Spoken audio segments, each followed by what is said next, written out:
Let's jump right into this explainer and take a little trip back in time. Picture this. It's the spring of 1914. If you were strolling down a sunlit European street, you'd feel incredibly safe. I mean, the world was modern, it was hyper-connected, and people were literally traveling across borders without passports.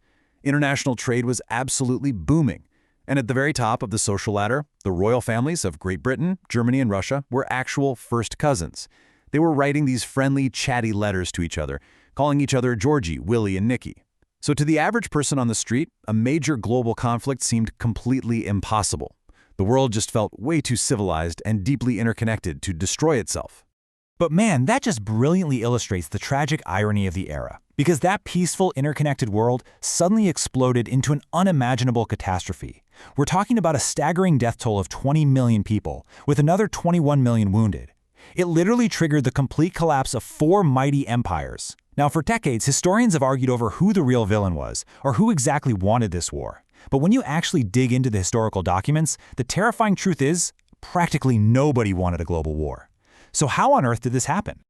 Part 1. Europe's hidden doomsday machine.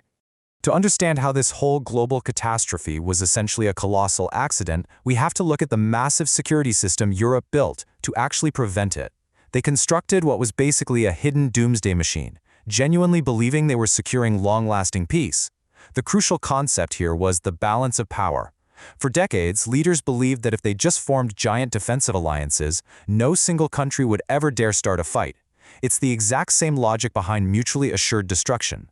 The idea was simple. The cost of bullying a smaller country would just be way too high, because their giant friends would immediately step in to defend them.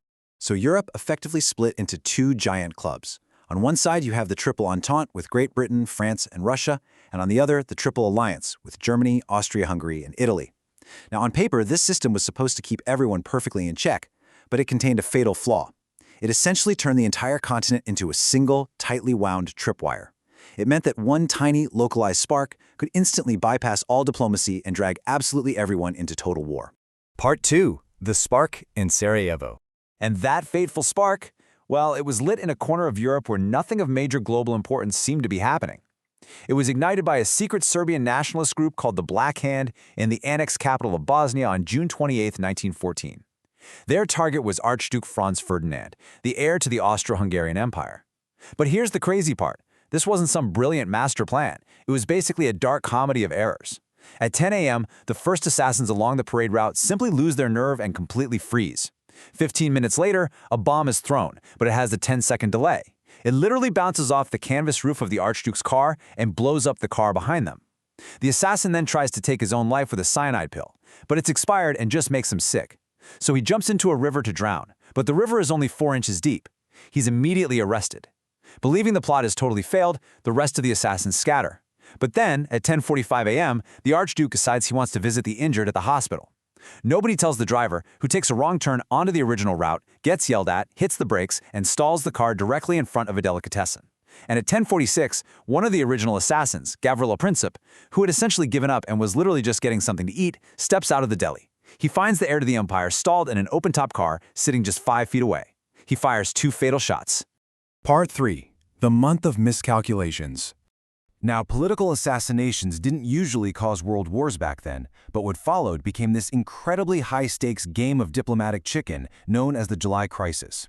It all started with Germany's Kaiser Wilhelm II.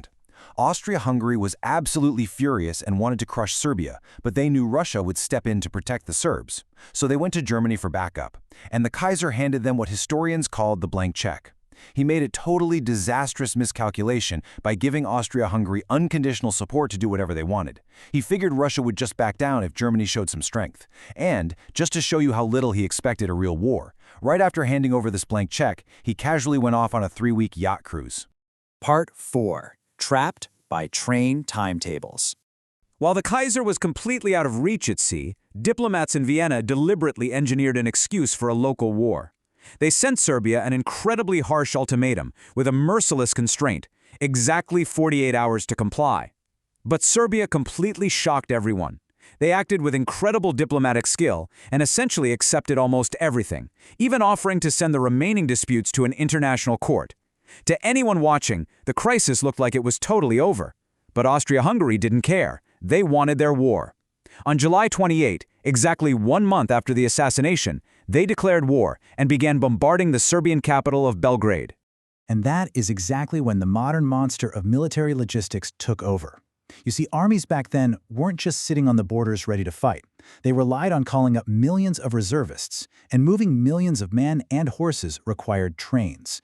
The reality was terrifyingly simple. To mobilize was to go to war. These railway timetables were massive, complex works of mathematical genius, and they were completely rigid. If you changed even one single train schedule, the entire system would collapse into complete gridlock. You can literally read the absolute panic setting in at the highest levels of government.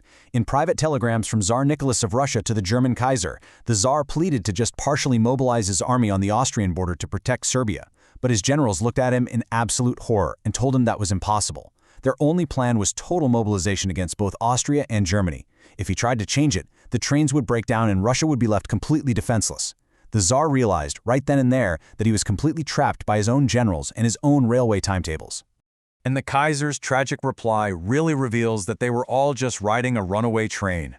The two leaders were writing in English, pleading with each other as cousins, but the doomsday machine was already turning. The very moment Russia pressed the button to mobilize their trains, Germany went into a complete panic. Their own rigid defense plans were instantly triggered. They had simply run out of time to talk. This whole situation reveals the absolute insanity of military logic detaching from political reality. Germany's strategy, the Schlieffen Plan, assumed Russia would be slow to mobilize and France would be fast. So, to survive a war against Russia in the east, their inflexible strategy dictated they absolutely had to immediately turn west and knock out France in exactly 39 days. And to do that, they had to bypass French forts by invading a small, peaceful, neutral country, Belgium. I mean, think about that for a second. Because Austria-Hungary was mad at Serbia and Russia decided to protect Serbia, Germany concluded it had absolutely no choice but to immediately invade Belgium to conquer France. That invasion of Belgium was the final fatal domino. It directly violated the 1839 Treaty of London, which guaranteed Belgian neutrality, and Great Britain had signed it. The German chancellor was genuinely shocked when Great Britain cited this treaty to declare war. He literally couldn't believe they were doing it over what he called a scrap of paper. But to Britain, that scrap of paper was international law. And because Britain was a massive global empire, they dragged Canada, Australia, India, and colonies all over the globe right into the fight. Part 5. Anatomy of an Accident. In just 1 week, a street corner coincidence in Sarajevo triggered a full-blown global war. Yet, incredibly, young men in London, Paris, Berlin, and Vienna marched off to the train stations with flowers in their hats. The crowds were cheering in the streets. They honestly thought they were going on a grand adventure that would be over by Christmas. But the leaders, they knew better. Looking out over London on the eve of the war, as the streetlights were being lit, British Foreign Secretary Sir Edward Grey provided this haunting realization of the profound darkness they were all sleepwalking into, saying that the lamps were going out all over Europe and they wouldn't see them lit again in their lifetime. Okay, let's wrap up by distilling exactly why this entire nightmare was an accident. First, those rigid alliance systems designed to prevent war actually trapped the leaders, completely stripping them of any flexibility. Second, the sheer speed of technology ruined everything. Fast railway timetables left absolutely no time for slow telegraph diplomacy. And third, there was a catastrophic failure of imagination. Nobody could envision the sheer horrors of the machine guns, the poison gas, and the endless trenches that awaited them.